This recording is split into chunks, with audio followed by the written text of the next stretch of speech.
Ассалаумалейкумдар туғандар.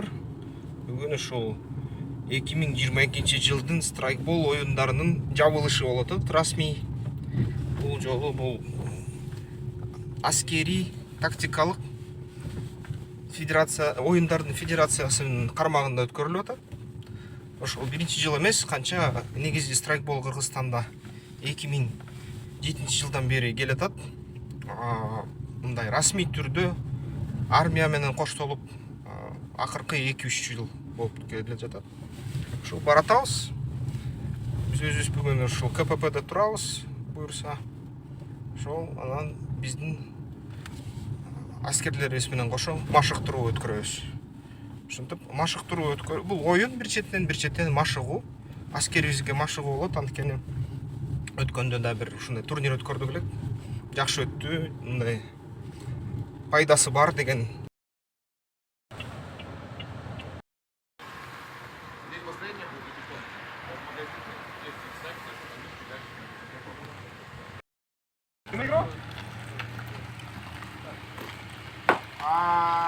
Айва список нет. КППде турабыз, регистрация өткөрүп жатабыз. Биздин команда Браво 6 негизи ошо бүгүн организаторлордун катарында. Бронетехника кирди.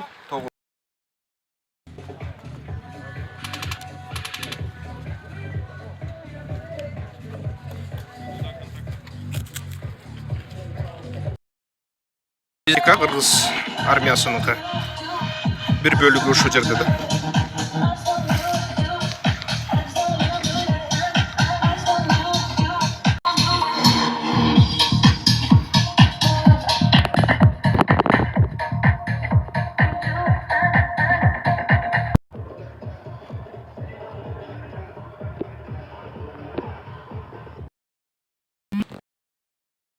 Ошо оюн менен кошо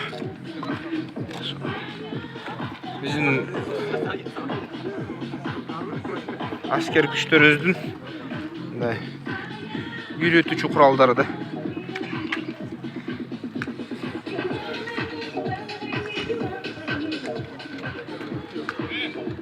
АГС, АГМ, дальномер,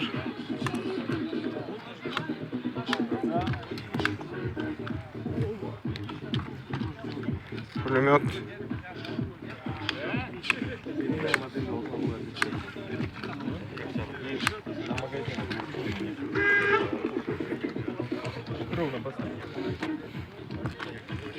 Сколько вот туда? Вот дистанция. Этот открытая местность от 8 до 10. А в горном? Это по назначению не гора, это бронетехника. Если бронетехника закрыта, А вот это, брат, что это вообще? тоже прототип ионный, но носимого варианта. Да. Сколько вес? Вес 3,5 килограмм. Всего, да? Вот этот. Сюда имеются сапёрные провода, плюс-минус. Один конец туда, один конец сюда. Отделение, Да. Подается питание, здесь индикатор загорается, и здесь кнопка. Минор. Видите, да, взрыв. Здесь загорается, значит, оно готово к взрыву. Нажимаем кнопку, взрыв, все, оно подрывается. А там, получается, эти стоят конденсатор, да? Да, это конденсатор здесь. Минор. 1500 разрабатывают. Параллельно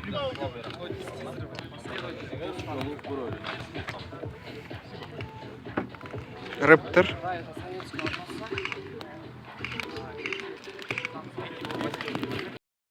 Эперлордун костюму. Жардыруудан сакташ үчүн. Вот, бул да болсо печенек бул. Отлично. Антиматериалдык снайпердик мылтык.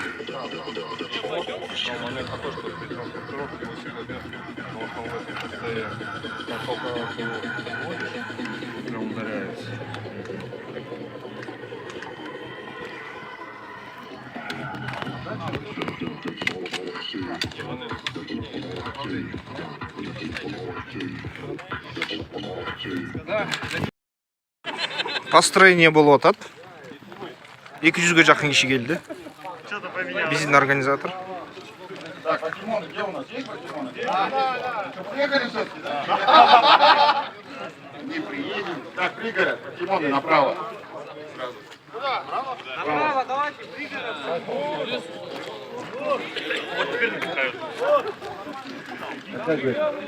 Построение удалось. В конце строя встаньте.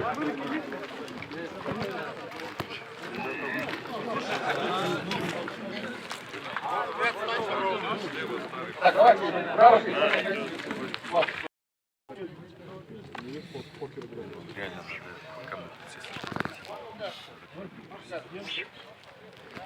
Надо сфотаться все вместе. С флагом.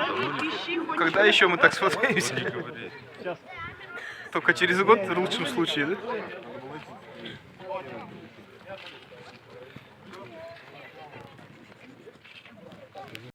Играем 83 человек. У нас одна сторона, значит, эта сторона будет у нас зеленых, Панама, ну, Панама будем называть ее, и вторая это у нас АША, Альянс Соединенных Штатов Америки, ну, будем считать их американцами. Приветствую вас, значит, на игре, называется она Кондор. Значит, поделились мы, почему так сразу скажу, потому что одна сторона у нас будет сторона зеленых играть в обороне, вторая сторона у нас будет играть в штурме. Мы рады вас приветствовать всех. Значит, смотрите, значит, по игровым моментам немножко расскажу, потом у нас будет такая официальная часть немножко. Значит, по игровым моментам, полигон новый, честно говоря, мы на нем не играли еще ни разу, да? Он очень большой сам по себе. Где вы находитесь, это только парковочная зона. Сам полигон находится позади меня. Значит, смотрите, у каждой стороны будет командующий. Командующий стороны оранжевых американцев у нас Майами. Значит, поприветствуем его. У стороны у нас Панамы, значит, командующий Кении. Плюс они, каждый должны будут избрать еще у нас по 2 зама, на всякий случай. Плюс у нас еще есть бойцы, у нас специалисты. Значит, по 7 человек мы раскидали. 7 человек за одну сторону играет, 7 человек за другую сторону играет. Плюс также по 2 связиста будет на сторону.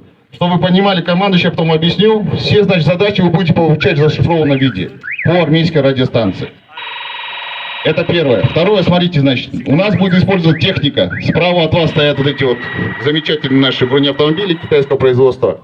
Они будут двигаться колонной по указанию организаторов. Двигаются по 3 машины. Скорость очень маленькая. Значит, сразу скажу по технике безопасности. Там будет, конечно, организация стоять, но все равно каждый отвечает сам за себя. Вы здесь подписали все у нас петицию, что вы отвечаете сами за себя полностью на игре. Значит, по технике еще раз, под колеса, аккуратно все отошли или прикрываются, потому что медленно движется, под колес никто не прыгает. Впереди машин тоже никто не бежит. Назад машину сдать тоже смотрите, хорошо? Выход мы сделаем сейчас каждые 20 минут из мертвяка, потом, возможно, будем сокращать. Все по указанию непосредственно уже организатора. Сейчас какие-то вопросы есть еще по игровым моментам? Какие-то сейчас что задать вы хочет? Смотрите, значит, еще по технике безопасности еще хотел. Полигон очень огромный, очень много опасных мест, очень много открытых люков. Мы вчера огородили здесь, не знаю, 2 километра киперной ленты использовали. Все, что могли, огородили. Но все равно смотрите обязательно под ноги. Потому что много где перекопано, очень много где люки. Мы все огородили киперкой. Где киперная лента натянута, туда закрыть не надо, хорошо? Сразу скажу. Через нее тоже можете где-то проходить, там обходить, да, через нее стрелять тоже не надо, хорошо? Вон ту часть всю справа от меня, она огорожена киперной лентой, там не игровая территория, хорошо? Туда ходить не надо. Все, что киперной лентой ограждено, значит это опасно, да, лучше обходите это все стороны.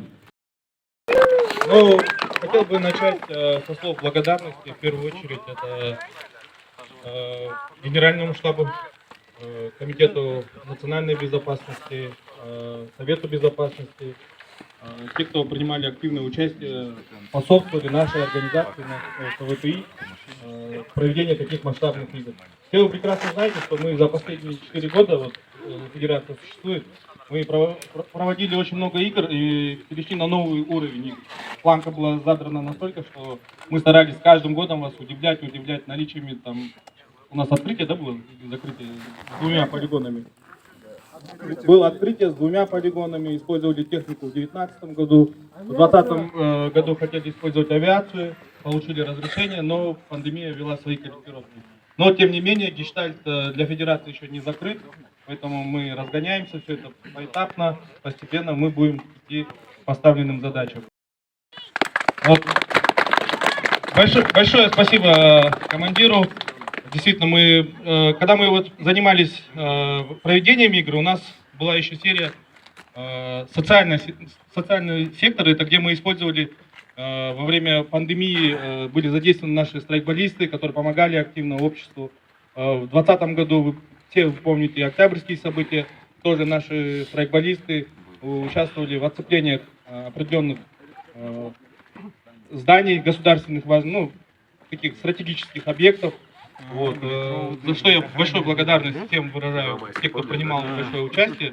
Мы сейчас их отметим в любом случае. В таком поздравительном моменте вот Азиз сейчас вручит грамоты от Федерации. И по последнему с 15 сентября мы активно помогали, был сбор, вы все сами видели у нас на официальной странице. Вот, братан. Это все люди, которые принимали активное участие в поддержке, потому что мы на тот момент показали, что народ с армией. Вот. Хочу передать слово и двигаться вот прям. На самом деле это был увлекательный аттракцион, нас было очень много на самом деле. Но не буду вдаваться в подробности. Хочу поблагодарить ребят из Казахстана, которые принимают участие постоянно. Девочки, все наши девочки, на самом деле с каждым годом девочек становится все больше и больше. Но знаете, да, на поле боя девочек, мальчиков нету, так что мы все бойцы, будьте осторожны, самое главное. Ну что хочу сказать, ребят, на самом деле очень рад. Хочу поблагодарить на самом деле ребят с федерации, организаторов. С первого дня, как мы все вместе как бы объединились, начали двигаться. Я поддерживаю Скифа, Чингиза, то, что с каждым годом добавляем, поднимаем планку все выше и выше. Благодарю командира части. На самом деле, я так понял, и ребятам стало намного интереснее, бойцам как бы и нас обучать, и мы вместе с ними, да. Так что время у нас неспокойное, надо быть всегда готовым, что будет завтра, послезавтра. Ну теперь о хорошем, да, хочу поблагодарить. Есть у нас небольшие памятные, как сказать, подарки. Вручаем организаторам, кто в течение 4 лет, да, был рядом, помогал, участвовал, ну и все такое. Очень приятно вас видеть. Добро пожаловать на нашу территорию, можно сказать, на нашу старую территорию. Здесь тоже выросли очень много спецназовцев. Сейчас мы дислоцируем все в другом месте. Здесь, как сказать, наше старое место пункта постоянной дислокации. Всех приветствуем на этом пункте. Всем желаю удачи, успехов. Да, действительно, вот, недавние события, которые у нас были, разворачивались на границе, показало то, что ваша федерация, вот, все, кто входит туда, а также кто вместе сотрудничает, оказали очень непосильную, хорошую помощь. За это мы от всех спецназовцев вас благодарим. Действительно, чувствовалась такая мощная поддержка. Спасибо всем. Спасибо большое. И хотелось бы пожелать только совершенства, чтобы продвигалось, именно страйкбол продвигался в Кыргызстане, в других странах. Очень приятно видеть, когда молодежь в выходные дни выходит из теплой постели, воюет, бегает, прыгает, стреляет и учатся целиться. Да? Всех призываю отлично готовиться ко всему, быть готовым как мужчина. Вот даже можно сказать, здесь у нас прекрасная половина человечества, да, тоже в таком виде, аж на вас приятно смотреть. Классно, супер. И хотелось бы маленький такой презентик, сувенирчик от командования отличного состава Скорпиона вручить Федерации, то есть военно-тактических игр Кыргызстана.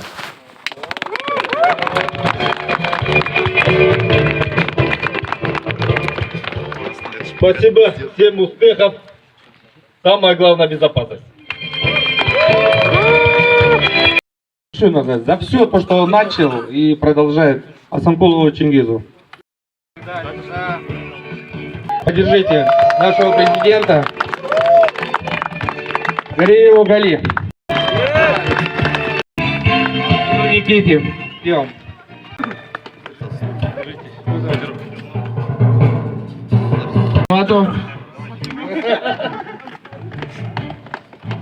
Репортажи, которые всегда онлайн с нами.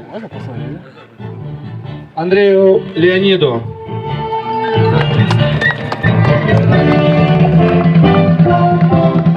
Аланкулу Сеиду. Раимжанову Тимуру. Опаздывает. Вот экономит кровь. Андрей тоже не Арсану Нурсултана. Селиванову Вячеславу.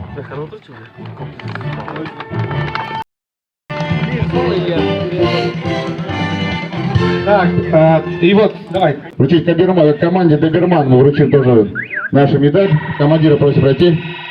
И вот это письмо.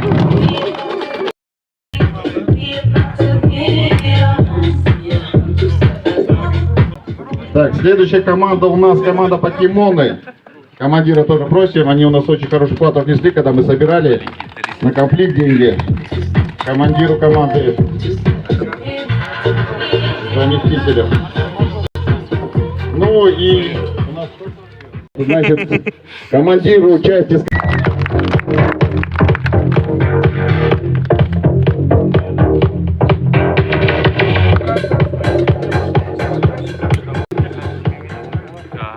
Ну и нашему члену правления Федерации Азизу Мурзаеву тоже вручаем медаль. Президент сейчас вручит.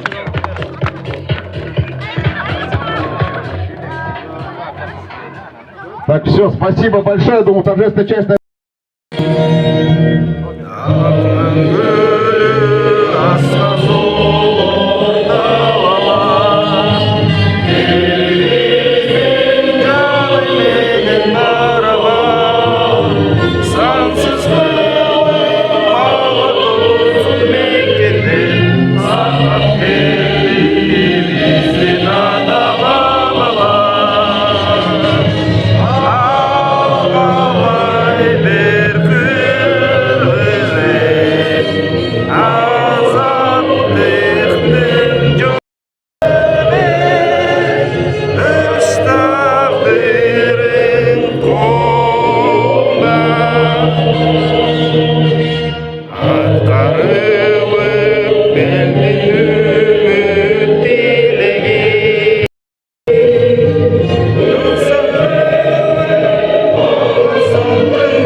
Ушинтип келечектеги биздин жерибизди, элибизди коргогон эр азаматтар өстүрүлүп жатат.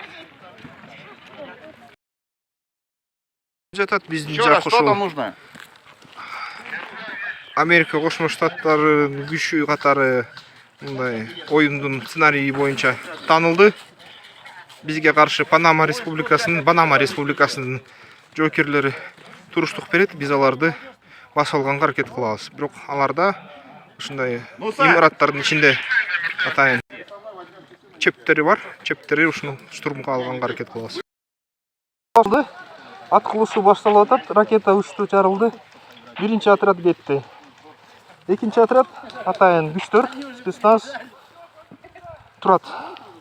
Задание күтүп атабыз. Задание болор менен алдыга жылабыз. Эми съемка кечирип койгон туугандар, эме бойду тартылган телефон сынат да. Ушундай. Көрсөткөнгө да кыйын да, көрсөтсөк жакшы көрсөтөт элек, мындай атайын камера керек. Аны сатып алам го азыр кичине. Ошол көңүл буруп сатып алган жокмун. Аябай катуу салгылаш болду. Аябай көп мындай душманды атып бардык, бирок анан бир четтен жакшы Биз үчүн жаман, душман үчүн жакшы угол обстрелге кирдик дагы, аяктан бизди кырып салышты. Азыр мертвякка барып, ушундай кызыл жүпүрөктү көтөрүп алып баратабыз. Анан ошол 30 мүнөт отурабыз же 15 мүнөт отурабыз, кайра тирилип келебиз. Кайра салгылашка. Туугандар, буну мертвяк деп коет. Ушул жерден биз убакытты күтүп атабыз. Айтылган убакытта биз кайра чыгабыз, кайра салгылашка чыгабыз. Ошол бул мертвякта азыр болуп аткан ошол бир топ адамды атып койду да, биринчи 20 мүнөттүн ичинде.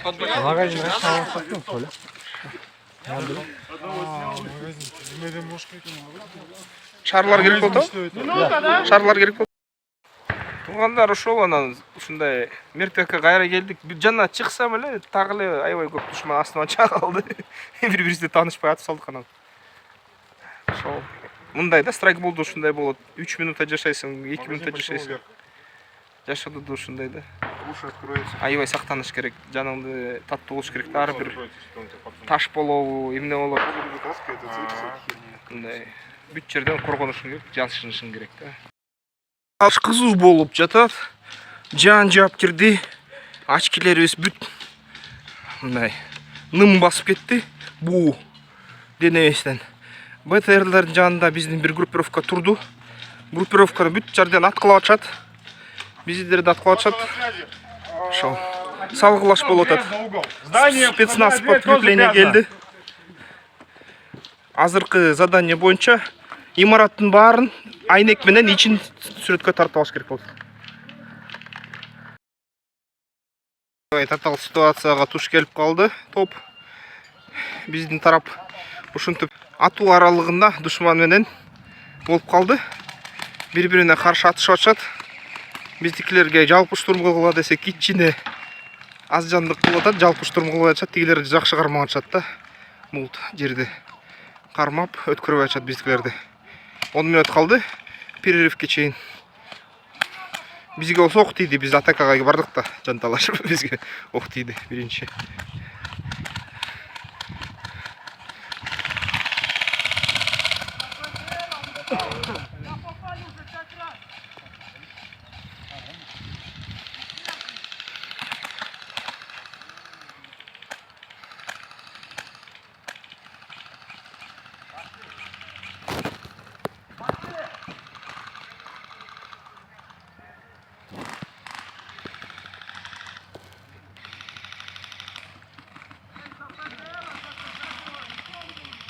Мына биздикилерге жан кирди. Биздикилер штурмду баштады. Штурмду баштап, душманды дароо дарыткананы басып алды, дарытканадан сүрдү. Мына негизи атака деген ушундай болуш керек. Бир жаман жери өлгөндөр көп болот да биз тараптан.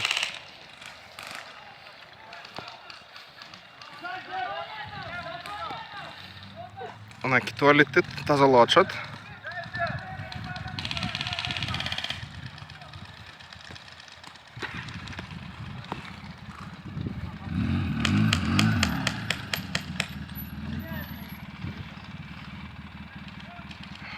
Тазалашты.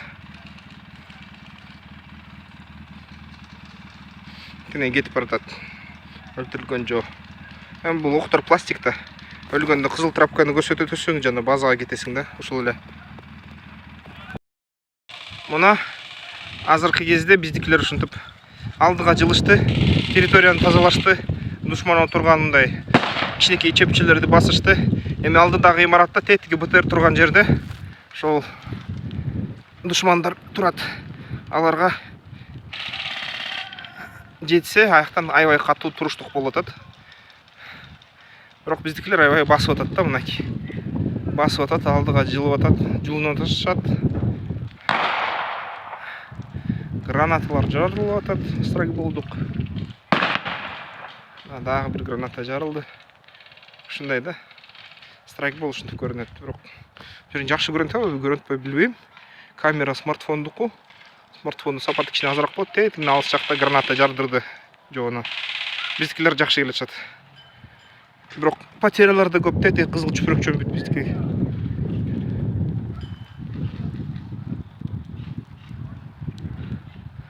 Таяқта да қызыл чүпірекчен.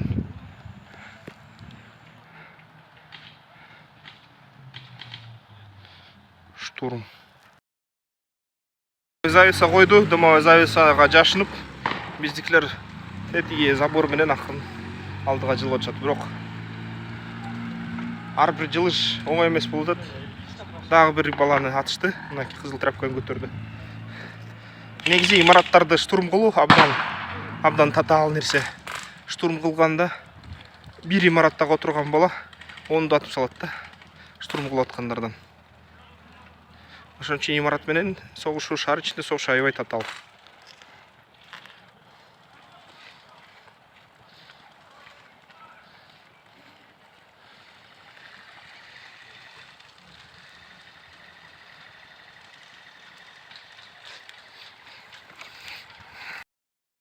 Мынакей биздикилер штурм кылып атат.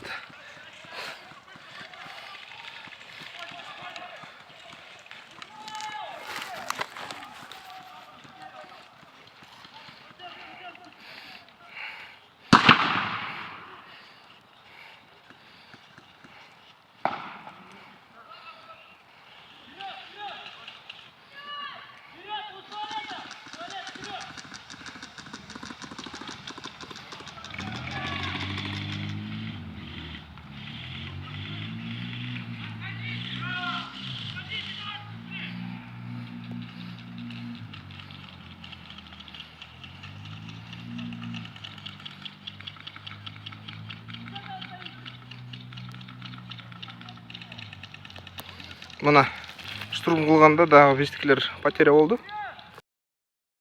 Федерация тамак берүү уюштурду. Тамакты биз биринчиде болуп алдык. Чили.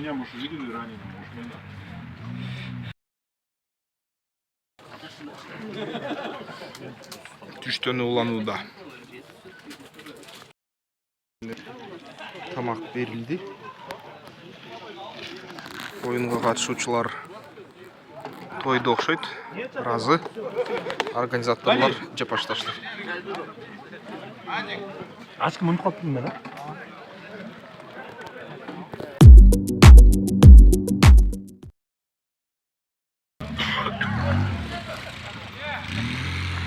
Ошол обедтеништи.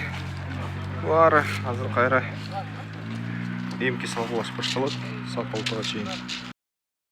5 мүнөт калып жатат.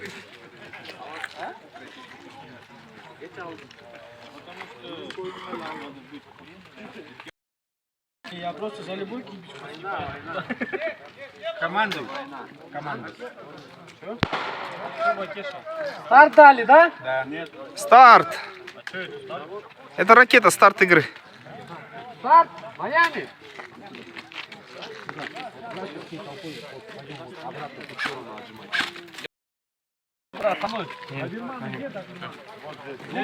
Мына бир фланг оң флангты алды, бир фланг сол флангты алды.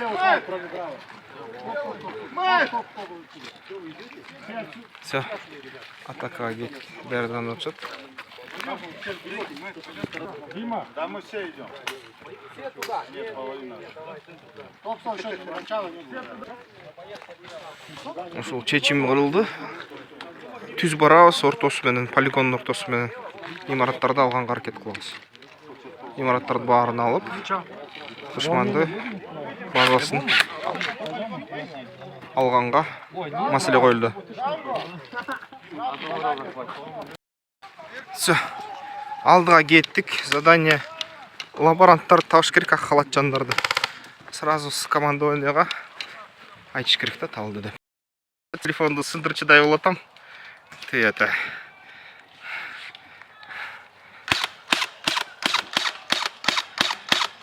Ты машинанын дөңгөлөгүн астынан ататпайбы бизде? Тетиги лагерлер болсо биздикилер токой менен кирип атат атакага.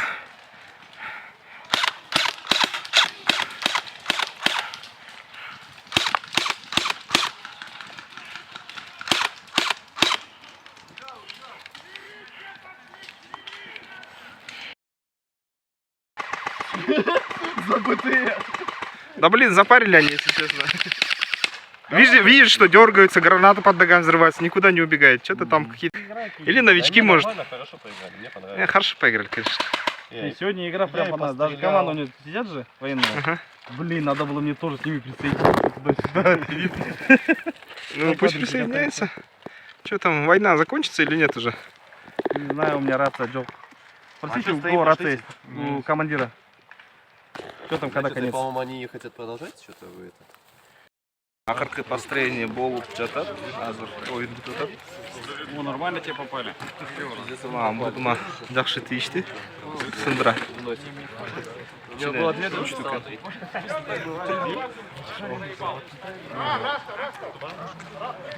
Жиналып атасы азыр. Построение қылып, ким жеңілді. Әскери тең салмақты ушундай результат болып тұрды. Бир де жақсы еңбектер.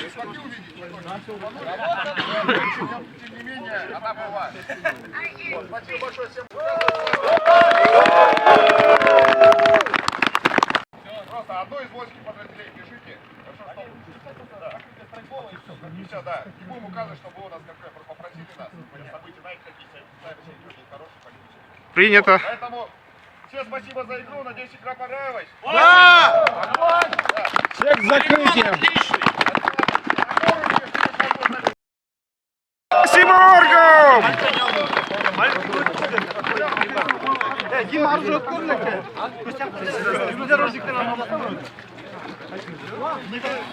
Еттік үйге. Бірдіздің әскери сот уналары жиналып өз базаларына жөніп жатады. Сыймықтанам. Мекенді қорғауды рөлі зор. Мекенді қорғауш үшін чоң тайзымды. Шы барын страйк бойнығын шақырам. Белік бойнығыла, машық қыла, денсаулыққа жақшы. Заман таталданып баратады, татал заманның ішінде ушундай жөндөм, ушундай билим, тилекке каршы керек болуп калат экен. Денсаулык үчүн деле.